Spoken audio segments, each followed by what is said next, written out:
नमस्कार मित्रों, मैं विवेक कुमार त्रिपाठी आपका अपने YouTube channel Pratyush learning centre में बहुत बहुत स्वागत करता हूं। हम लोग भारतीय संविधान की श्रृंखला को देख रहे थे। भारतीय संविधान की श्रृंखला में हम लोगों ने देख लिया था कि संविधान क्या है, संविधान का महत्व क्या है और संविधान के विकास के चरणों को भी हम लोगों ने अध्ययन किया था, जिसमें हम लोगों ने regulating act 1773, act of settlement 1781, Pitt's India act 1784, chartered अधिनियम 1813, 1833 और 1853। जो 1853 का चार्टर अधिनियम था वो क्या था? अंतिम राजलेख था। इसके बाद जितनी भी प्रशासन संबंधी विषय वस्तुएं होती हैं वह ईस्ट इंडिया कंपनी के हाथ से शिफ्ट हो जाती हैं ब्रिटिश क्राउन के हाथों में। ठीक है, अब जितने भी हम लोग अधिनियम पढ़ेंगे वो 1858 से लेकर के और जितने भी आगे आने वाले अधिनियम हैं 1935 और 1947 तक के सारे अधिनियम और स्वतंत्रता पूर्व गठित अंतरिम मंत्रिमंडल और स्वतंत्र भारत का मंत्रिमंडल, जितने भी छोटी छोटी चीज़ें हैं उन सब के बारे में हम लोग क्या करेंगे? अध्ययन अब करना शुरू करेंगे। तो 1858 का जो अधिनियम है बहुत ही इम्पॉर्टेंट है। हुआ यह था कि जो 1857 की क्रांति हो जाती है तो ब्रिटिश सरकार को ये महसूस हो जाता है कि ईस्ट इंडिया कंपनी की जो नीतियां हैं वह शासन को आगे एक्सटेंड करने के लिए बहुत ही इम्पॉर्टेंट नहीं है, जिसके वजह से ब्रिटिश सरकार सब कुछ अपने हाथ में क्या करना ले लेता है और एक नया अधिनियम पारित होता है 1853 के बाद। अब वो अधिनियम था भारत सरकार अधिनियम 1858।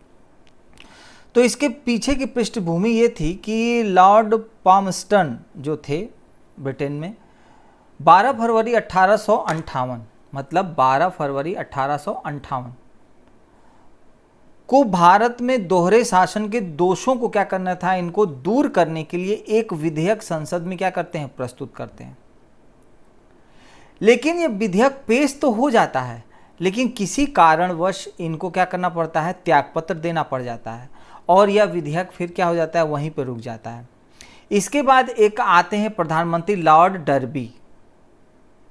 लॉर्ड डर्बी जब प्रधानमंत्री बनते हैं तो उनके कार्यकाल में 2 अगस्त 1858 को महारानी विक्टोरिया के हस्ताक्षर के बाद इस विधेयक को क्या किया जाता है? पारित किया जाता है। और यही विधेयक जो होता है आगे चल कर के भारत शासन अधिनियम 1858 क्या होता है? कहलाता है। इस अधिनियम को लाने का मुख्य उद्देश्य ही था कि 1857 में जो विद्रोह हुआ था वैसी घटना फिर से दोबारा रिपीट न हो, पुनरावृत्ति न हो, उसको रोकना तथा जितने भी प्रशासनिक व्यवस्था है उसको स्थापित करना, स्थापित करके भारत का उपयोग जो है ब्रिटिश औपनिवेशिक, एक शब्द आया कि ब्रिटिश औपनिवेशिक उद्देश्यों को पूर्ति के लिए, उनके हितों की पूर्ति के लिए करना था। और लॉर्ड कैनिंग जो थे 1857 घटना फिर हो गई प्रशासनिक व्यवस्था को स्थापित करना। और जो लॉर्ड कैनिंग थे इलाहाबाद में 1 नवंबर 1858 को महारानी विक्टोरिया द्वारा राजकीय घोषणा की जाती है कैनिंग के द्वारा। और जब राजकीय घोषणा हो जाती है तो उसमें एकदम स्पष्ट कहा जाता है कि इस कानून के द्वारा भारत का शासन कंपनी के हाथों से ले लिया गया है और उसको ब्रिटिश ताज के अधीन क्या कर दिया गया है। ठीक है, तो आपको इस चीज़ को ध्यान रखना है। और इसी घोषणा पत्र को लॉर्ड कैनिंग इलाहाबाद में 1 नवंबर 1858 में क्या करते हैं? पढ़ते हैं और उसकी घोषणा की जाती है। अब देखते हैं कि 1 नवंबर 1858 में जो घोषणा की गई थी उसमें कुछ महत्वपूर्ण बिंदु थी तो ढेर सारी चीज़, लेकिन आपको कुछ चीज़ें याद रखनी है। जो विद्रोह के मुख्य कारण बने थे, जो अव्यवस्था के मुख्य कारण बने थे, उन सभी कारणों को हम क्या करेंगे? यहाँ पे देखेंगे और क्या क्या इस अधिनियम में जोड़ा गया उस विषय वस्तु के बारे में भी हम लोग यहाँ पर क्या करेंगे? अध्ययन करेंगे। तो हुआ ये था कि 1 नवंबर 1858 को जब घोषणा हुई तो महारानी के घोषणा पत्र में कि भारतीय प्रजा को ब्रिटिश साम्राज्य के अन्य भागों में रहने वाली ब्रिटिश प्रजा के समान क्या हो जाएगा? माना जाएगा। मतलब बोला गया कि जो ब्रिटिश साम्राज्य के जैसे लोग वहाँ की प्रजा रहती है, वैसे ही भारत भी अब हमारी क्या हो जाएगी, प्रजा हो जाएगी। एक तरह से गुमराह करने की कोशिश की गई थी। बहुत से लोगों को कहा कि लोगों को लगा कि महारानी विक्टोरिया के हाथों में शासन जाने के बाद हमारा उत्पीड़न बंद हो जाएगा, हमारा शोषण बंद हो जाएगा, लेकिन ऐसा कुछ हुआ नहीं। बहुत से लोगों जो इंग्लिश प्रवृत्ति थे, जो पश्चिमी प्रवृत्ति के लोग थे, उन्होंने इसका समर्थन भी किया था। उन्होंने कहा कि अरे हम महारानी के क्या है, रैयत हो गए हैं, अब वो हमारी मालिक हैं, उनके अंडर में हम लोग किस पूरे क्या हो गई, हम लोग उनमें रहेंगे। लेकिन ऐसा कुछ हुआ नहीं, केवल यह लोगों को दिखावे के लिए था। ऐसा बोला गया कि आपको हम बहुत से अधिकार दे रहे हैं, जिस तरह ब्रिटेन की लोगों को हर जगह जाकर रहने की और उनकी प्रजा के समान जो व्यवहार किया जाता है वही आपके साथ भी किया जाएगा। भारत के लोगों को सरकारी सेवाओं में भर्ती के लिए मूल वंश, लिंग, धर्म तथा निवास के आधार पर जो विभेद किया जाता था, अब वो विभेद नहीं किया जाएगा। यह भी बहुत बड़ा कारण था कि जो सिविल सर्विसेज थी या बड़े बड़े जो पदों पे लोगों को नियुक्ति होती थी, उसमें विभेद किया जाता था। इसमें बोला गया इस अधिनियम में कि भाई अब हम इसमें विभेद नहीं करेंगे। भारत के लोगों को भौतिक और नैतिक उन्नति के लिए क्या किया गया, उपाय बनाने के लिए इसमें इस अधिनियम में बोला गया। महारानी की इस घोषणा का स्वागत करते हुए भारत के ब्रिटिश प्रभावित वर्गों ने इसे अपने अधिकारों का क्या माना, मैग्ना कार्टा माना। उनको ऐसा लगा कि इतना बढ़िया हो गया है सब कुछ, महारानी ने सब कुछ अपने अंडरटेक कर लिया है, अब हमारी स्थिति दिन प्रतिदिन क्या हो जाएगी, सुधर जाएगी। लेकिन ऐसा होता नहीं है, आप सभी लोगों को पता ही है। चलिए देखते हैं आगे फिर क्या हुआ। अब 1858 के अधिनियम की मुख्य बातें क्या थी। आपको ये पॉइंट तो पता ही है कि ब्रिटिश ईस्ट इंडिया कंपनी का शासन समाप्त करके उसकी सारी जिम्मेदारी अब ब्रिटिश काउंट को क्या कर दी गई, सौंप दी गई।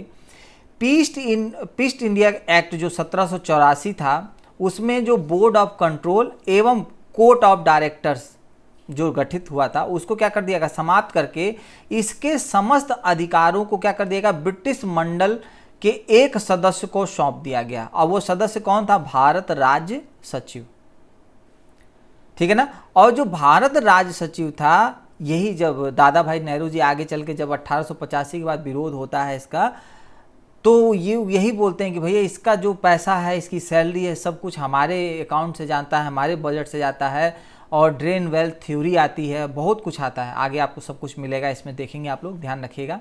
और ये भारत राज्य सचिव ही क्या होता है, इसका बहुत बड़ा कारण बनता है। तो सारे एक सदस्य को सौंप दिया गया, और क्या है, वो भारत राज्य सचिव था। जो भारत राज्य सचिव था वो ब्रिटिश संसद के प्रति क्या था, उत्तरदायी था। ब्रिटिश संसद और ब्रिटिश मंत्रिमंडल का क्या था, एक तरह से सदस्य था ये। मतलब जो भी वहाँ के ब्रिटेन के राजकुमार या वहाँ की महारानी थी जैसा कहती थी, उसी के अनुसार यहाँ पे क्या होता था, काम होता था। और भारत राज्य सचिव के गठन की उसकी सहायता के लिए क्या था, 15 सदस्यों की एक सभा गठित की गई, और वह भारत परिषद, इंडियन काउंसिल नाम से क्या हुई, स्थापित हुई। इसके अंदर की कुछ बातें ये थी कि इसके 8 सदस्यों की क्या है, नियुक्ति का अधिकार जो था वो ब्रिटेन के क्राउन के हाथ में था। मतलब जो ब्रिटेन की सरकार थी 8 सदस्य नियुक्त कर सकती थी, और जो 7 सदस्य थे उनके चयन का अधिकार कंपनी के डायरेक्टर को दिया गया। परंतु प्रत्येक स्थिति में यह आवश्यक था कि 15 में से कम 9 ऐसे सदस्य हों जो कम से कम 10 वर्षों तक भारत में क्या कर चुके हों, सेवा कर चुके हों। उन्हीं की नियुक्ति, ये कंडीशन लगाई गई कि भाई आपको वहाँ का अनुभव होना चाहिए, 10 वर्ष आप वहाँ कार्य कर चुके हों, आपको ऐसा अनुभव होना चाहिए, ठीक है। ये वहाँ पे क्या किए, बनाया गया नियम। और शासन के इस भाग को जो था गृह सरकार के नाम से भी फिर क्या किया जाने लगा, जाने लगा, ठीक। इसके बाद अगला पॉइंट है, भारत जो राज्य सचिव था और उसकी परिषद, ये सबसे इंपॉर्टेंट पॉइंट है, उसका सारा जो खर्चा था वो भारतीय ही राज्य कोष से क्या किया जाता था, इनको दिया जाता था। ये बहुत बड़ी बात थी कि नियुक्ति इन्हीं के अनुसार, और जितना भी खर्चा था उसकी परिषद के सदस्यों का वेतन और उसके अन्य खर्चे सब कुछ क्या था, भारत के राज्य कोष से क्या दिया जाता था। और इस परिषद का मुख्य कार्य था कि भारत सचिव को भारत के शासन के कार्यों में क्या करना, परामर्श और सहायता देना था। मतलब जो यहाँ पर काम करता था उसको परामर्श देता था और सहायता करता। और एक बात और आपको पता रहनी चाहिए कि भारत राज्य सचिव अपनी परिषद के सदस्यों को पद से हटा नहीं सकता था, मतलब इतना पावर नहीं दिया गया था संसद के अनुसार कि वो उसको हटा सकता था। उसको पदच्युत, एक शब्द आता है जिसको मतलब हटाना कहते हैं, करने का अधिकार केवल इसको हटाने, मतलब पद से हटाने का अधिकार जो था वो केवल ब्रिटेन की संसद को दे दिया गया था। देखिए पावर अब धीरे धीरे शिफ्ट कहाँ पे हो रही है, ब्रिटेन की संसद में। और जो भारत राज्य सचिव रहता था वह एक तरह से भारत परिषद जो इंडियन काउंसिल थी उसका क्या था, अध्यक्ष होता था। और इस परिषद के निर्णय जो लिए जाते थे, आपको पता होना चाहिए, वो सारे निर्णय बहुमत से लिए जाते थे, जिसमें भारत मंत्री को जो इन था सामान्य मत से जो था अधिकार था, साथ ही महत्वपूर्ण प्रश्नों पर समान मत की दशा में उसे एक अतिरिक्त मत, जैसे लोकसभा में एक अतिरिक्त मत देने का अधिकार रहता है, वैसे ही उसको भी क्या कहा था, एक वोट देने का क्या था, अधिकार था। भारत राज्य सचिव को गवर्नर जनरल के आवश्यक एवं गुप्त पत्र अपनी परिषद को बिना बताए या बिना प्रकाशित किए, ठीक है ना, प्राप्त करने का भी क्या था, अधिकार था। इतना अधिकार था उसके पास। देख रहे हैं सारा कुछ एक तरह से क्या हो गया, धीरे धीरे अंडरटेक होता चला जा रहा है। और कुछ इंपॉर्टेंट पॉइंट यहां पर था कि भारत के गवर्नर जनरल को वायसराय की उपाधि क्या हुई। अब यहाँ पे गवर्नर जनरल समाप्त हो जाता है, यह जो गवर्नर जनरल की उपाधि थी इसको क्या हो जाता है, शिफ्ट कर दिया जाता है वायसराय के रूप में, तथा वह क्राउन का सीधा प्रतिनिधि बन जाता है, ठीक है ना। भारतीय प्रशासन के अंतर्गत पदों पर नियुक्ति करने का अधिकार ब्रिटिश सरकार ने सपरिषद भारत सचिव तथा भारत स्थित उच्च पदाधिकारियों के मध्य क्या कर देता है, विभाजित करते, जो मैंने आपको बताया कि 8 और 7 के रेशियो में क्या हो जाता है, बढ़ जाता है। जो विधिक सदस्य की जो थी पूर्ण नियुक्ति हम लोगों ने कर दी थी इसके पहले वाले एक्ट में, और एडवोकेट जनरल की नियुक्ति सम्राट द्वारा क्या होती थी, की जाती थी। ये बहुत इंपॉर्टेंट पॉइंट है कि विधिक सदस्य और एडवोकेट जो जनरल था उसकी नियुक्ति कौन करता था, सम्राट किया था। और भारत का इसके बाद प्रथम वायसराय कौन बनता है, लॉर्ड कैनिंग बनते हैं। भारत के जो वायसराय बनते हैं वो लॉर्ड कैनिंग बनते हैं। अब आपसे प्रश्न पूछ सकता है कि गवर्नर जनरल को समाप्त करके वायसराय किस अधिनियम के द्वारा हुआ, तो 1858 के द्वारा क्या हुआ, ठीक है। तो 1858 के जितने भी अधिनियम है उसमें यही सारी महत्वपूर्ण चीज़ें हैं। इन सभी मूल बातों को आपको याद रखना है कि भारत का वायसराय किस अधिनियम में कौन बना, वो फिर ईस्ट इंडिया कंपनी ने जो कोर्ट ऑफ कंट्रोल और कोर्ट ऑफ डायरेक्टर समाप्त किए थे वो भी किस अधिनियम के, भारत राज्य सचिव का जो गठन हुआ उसके बारे में, 15 सदस्यीय भारत परिषद का गठन किस अधिनियम के अंतर्गत किया गया था, 1858। ये सारे महत्वपूर्ण प्रश्न हैं, ये सब चीज़ें आपके दिमाग में चलनी चाहिए, ठीक है। इसके बाद 1 नवंबर 1858 में जो घोषणा की गई थी जिससे बहुत विरोध हो रहा था, जिसमें आपका सरकारी सेवाओं में मूल वंश, लिंग, धर्म और निवास के आधार पर जो विभेद था उसको क्या इन्होंने लिख के दिया कि अब हम विभेद नहीं करेंगे, भारत की उन्नति के बारे में सोचेंगे, और जितने भी भारतीय प्रजा है उसको ब्रिटिश साम्राज्य के समान ही, ब्रिटिश प्रजा के समान ही हम क्या करेंगे, अधिकार भी देंगे। ये सब बोला गया उसमें, ठीक है। और यह भी पूछ सकता है कि कब ये विधेयक पेश हुआ था, तो लॉर्ड पॉम्स्टन के समय पेश हुआ था, लेकिन वो इसको पास नहीं करा पाए थे। लॉर्ड डर्बी जब आए तब जाकर के ये पास होता है 2 अगस्त 1858 में। महारानी के हस्ताक्षर के बाद ये क्या हो जाता है, पारित हो जाता है। और इस अधिनियम को लाने का जो मुख्य उद्देश्य था 1857 जैसी घटनाओं को क्या करना, रोकना, तथा प्रशासनिक व्यवस्था को क्या करना, स्थापित करना। और लॉर्ड कैनिंग ने इस घोषणा पत्र को 1 नवंबर 1858 में इलाहाबाद में क्या किया था, एक राजकीय घोषणा के रूप में क्या किया था, पढ़ा था, ठीक है। तो इस अधिनियम की मुख्य ये बातें थी, आप लोग जरूर इसको ध्यान में रखिएगा। अगले अधिनियम में हम लोग क्या करेंगे इसको, और अगले अधिनियम आपका आएगा 1861, वो बहुत ही इंपॉर्टेंट है। क्यों इंपॉर्टेंट है, इसलिए क्योंकि संवैधानिक विकास का जो सूत्रपात हुआ था वो भारतीय परिषद 1861 जो आता है उसके बाद ही हुआ था, जिसमें आपकी ढेर सारी सहयोग की नीतियां आती है।